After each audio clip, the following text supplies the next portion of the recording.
এই আয় দিয়ে তার ঋণ পরিশোধ করা সম্ভব হচ্ছে না, এমন ঋণগ্রস্ত ব্যক্তিকে জাকাতের অর্থ দিয়ে ঋণ মুক্ত করে দেওয়া এটা জায়েজ। এখানে আরেকটি বিষয় আল্লাহ রাব্বুল আলামিন বলছেন, যারা ইসলামের কাজে নিয়োজিত, কি কাজে? ইসলামের কাজে নিয়োজিত, যারা দ্বীন প্রচারের কাজে নিয়োজিত, অন্য কোনো কাজ করছে না বা করার সময় পাচ্ছে না, এমন ব্যক্তি তোমাদের চোখে দেখতে স্বাবলম্বী মনে হয়, কিন্তু আসলে তারা স্বাবলম্বী না। এমন ব্যক্তিদের খুঁজে খুঁজে তোমরা জাকাতের অর্থ দিয়ে তোমরা স্বাভাবিক সাহায্য সহযোগিতা করে তাদেরকে স্বাবলম্বী করে রাখো। আল্লাহ তাআলা বলছেন, লিল ফুকারাইল্লাযীনা উহসিরু ফি সাবিলিল্লাহ লা ইয়াস্তাতিউনা দারবান ফিল আরদি ইয়াহসাবুহুমুল জাহিলু আগনিয়া মিনাত তাআফফুফ। যারা দ্বীন প্রচারের কাজে নিয়োজিত, যারা দ্বীনের কাজে নিজেকে আত্মনিয়োগ করেছে, এদেরকে তোমরা দেখলে মনে হয় যে এরা স্বাবলম্বী, খুব ভালো আছে। না না, এরা ভালো নাই।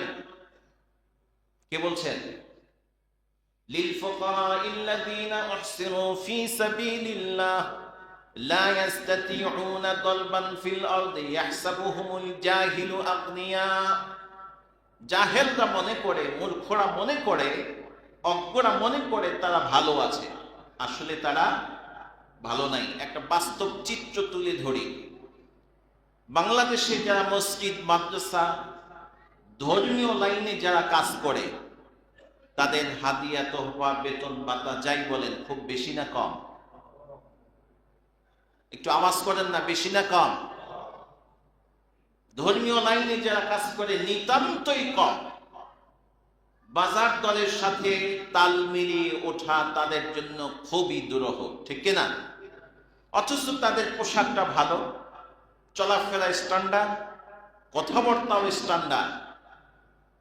এজন্য আল্লাহ তাআলা বলেছেন, ইয়াহসাবুহুমুল জাহিলু আগনিয়া মিনাত তাআফফুফ। মূর্খরা, অজ্ঞরা মনে করে যে না, ইমাম সাহেবরা ভালো আছে।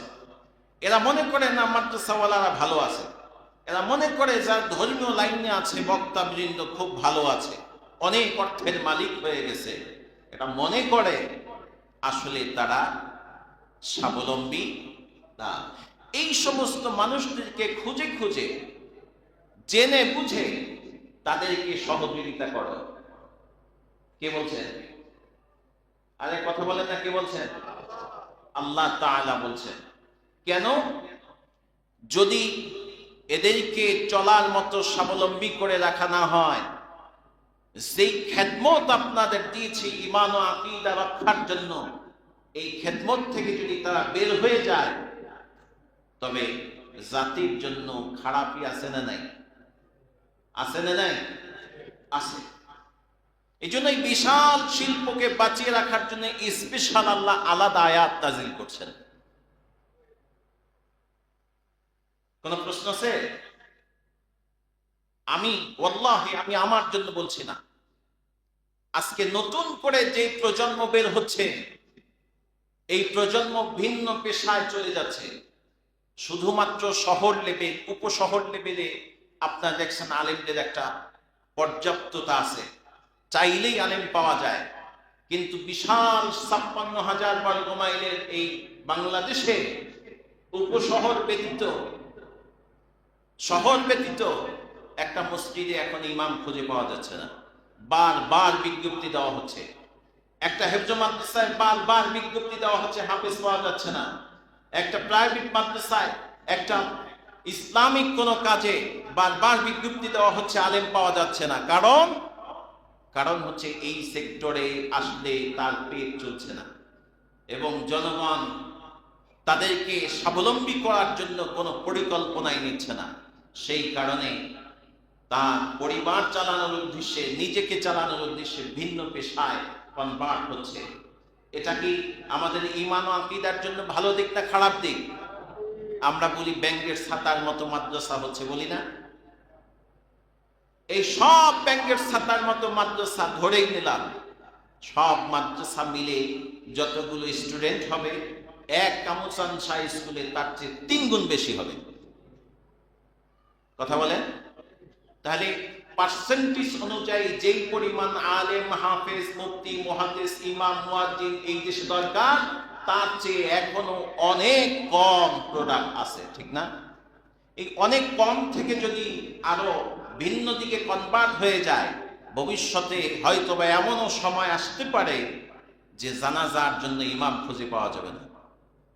কথা বলেন না? আপনাদের হাসনাবাদে কত লোকের বাস? 30,000। 30,000 লোকের মধ্যে কতজনের ঘরে আলেম আছে? কয়জনের ঘরে হাফেজ আছে? কয়জনের ঘরে মুফতি আছে? কিন্তু হিসাব করে দেখেন, matric pass, IA pass, BA pass, MA pass maximum করে আছে। বর্তমান সময় matric pass, IA pass, BA pass লোক নাই এমন কোনো ঘর খুঁজে পাওয়া যাবে না, ঠিক না? আলেম আছে কয়জন? অথচ আলেমদের দেখলে চোখ রাঙায় না। ভাই, এরা সব সময় আপনার হিতাকাঙ্ক্ষী, সবচেয়ে সমাজের জন্য আপনার জন্য হিতাকাঙ্ক্ষী হলো আলেম, হাফেজ, মুফতি, মুহাদ্দিস। তারা তাহাজ্জুদের বিছানায় পড়ে পড়ে হয়তো বা আপনার নাম ধরে বলছে না, সমাজের কথা বলছে, আল্লাহ এই সমাজটাকে তুমি শান্তি দাও, বলছে কি বলছে না? অতএব এদেরকে খুঁজে খুঁজে বেশি পরিমাণ গ্রামের মসজিদ মাদ্রাসার অবস্থা খুবই নাজুক। 3,000, 4,000, 5,000, 10,000 টাকা বেতন দেয়, ধমক দেয় 20,000 টাকা। আবার বলে মোটে হচ্ছে না, পেট ভরে না, বলে কি বলে না? আপনারা যারা গ্রাম থেকে শহরে এসেছেন, চাকরি বাকরি করেন, বাসায় যাওয়ার আগে ইমাম সাহেবের জন্য 200 টাকা, মাদ্রাসার মুহতামিম সাহেবের জন্য 200 টাকা, সব মিলে 400-500 টাকা এই সেক্টরে একটু পকেটে রাখেন। মুসাফাটা খালি হাতে কইলেন না। ঈদের নামাজে আসেন কোলাকুলি করতে খালি হাতে, 20 টাকা দেন না। আপনার 5,000 লোকে নামাজ পড়ছেন, এক একজনের 20 টাকা দেন। ইমাম আর মুয়াজ্জিন আর মাদ্রাসা মুহতামিমের এই সেক্টরে যারা আছে ধর্মীয় লাইনে, তাদের টাকার অভাব হয়? তারা কেন অন্য সেক্টরে যাবে? এটা খেয়াল রাখবেন। একটু বেশি বলে ফেললাম। আমি দেখছি, আমি অনুভব করছি, ভবিষ্যতে যোগ্য আলেম মসজিদে পাওয়া যাবে না, মাদ্রাসায় পাওয়া যাবে না। এখনই তার প্রমাণ। প্রত্যেকটা মাদ্রাসায় বারবার বিজ্ঞপ্তি দিয়েও হাফেজে কোরআন পাচ্ছে না, হাফেজ শিক্ষক পাচ্ছে না, মাদ্রাসার টিচার পাচ্ছে না। কারণ বেতন যথেষ্টই কম, চালের দাম তো আর কমে না, দৈনিক বাড়ে। ইমাম সাহেবের বেতন বাড়াতে হলে 10 বার মিটিং করতে হয়। মাদ্রাসার একজন টিচারের বেতন বাড়াতে হলে 40 বার মিটিং করে, তারপরও 500 টাকা বাড়ায় না। অথচ এরাই এই সেক্টরটা আবাদ করতেছে। আল্লাহ তাআলা বোঝার তৌফিক দান করেন। একটু বেশি বলে ফেললাম, আল্লাহে আমার জন্য না, গোটা দেশের চিত্রটা আপনাদের সামনে তুলে ধরলাম। সাদাকাতুল ফিতর কি? সাদাকাতুল ফিতর, যিনি নেশাবে মাল হবে ঈদের নামাজের আগে, ওই ব্যক্তির উপরে সাদাকাতুল ফিতর দেওয়া ওয়াজিব। তিনি 1 বছর মালের সম্পদের মালিক হতে হবে না। ঈদের নামাজের আগেও যদি তার কাছে 1 লক্ষ টাকা সমপরিমাণ সম্পদ থাকে, তার উপরে সাদাকাতুল ফিতর দেওয়া ওয়াজিব। কি কি দিয়ে সাদাকাতুল ফিতর দিতে পারবেন? গম, জব, খেজুর, কিশমিশ এবং পনির।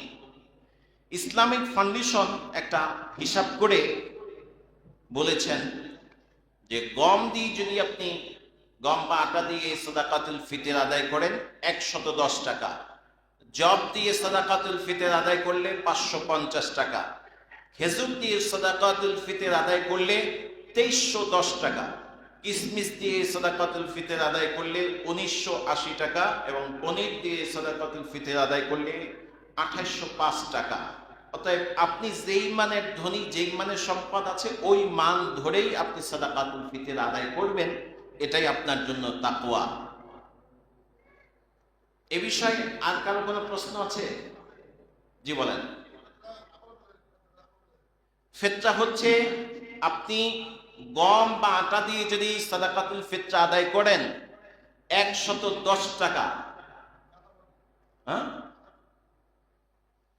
জব দিয়ে যদি করেন, জন প্রতি জব দিয়ে যদি করেন তবে 550 টাকা হিসাব করে প্রত্যেক জনে দিবেন। খেজুর দিয়ে যদি আদায় করেন তবে 1900, খেজুর দিয়ে করলে 2310 টাকা, কিসমিস দিয়ে করলে 1980 টাকা, এবং পনির এর হিসাব করে যদি আপনি যাকাত দেন 3 কেজি 300 গ্রাম 850 টাকা কেজি ধরে 2805 টাকা মূল্যমানে প্রত্যেক জনে সাদাকাতুল ফিতর আদায় করবেন। আর কোন প্রশ্ন আছে আপনাদের? জি। ফারিদাতাম মিনাল্লাহ ওয়াল্লাহু আলিমুন হাকীম। আল্লাহ বলছেন এই 8 খাতে তোমাদের যাকাতগুলো দিবে, এটা তোমাদের জন্য ফরজ করে দেওয়া হয়েছে। আল্লাহু আলিমুন হাকীম, আল্লাহ অনেক জানেন। আল্লাহ কি করেন? অনেক জানেন। জানেন কি জানেন না? কে কি করব আল্লাহ জানেন। আশা করি আপনারা সকলেই সাদাকাতুল ফিতর এবং যাকাতের পূর্ণ হিসাব করে প্রদান করবেন। সম্মানিত উপস্থিতি,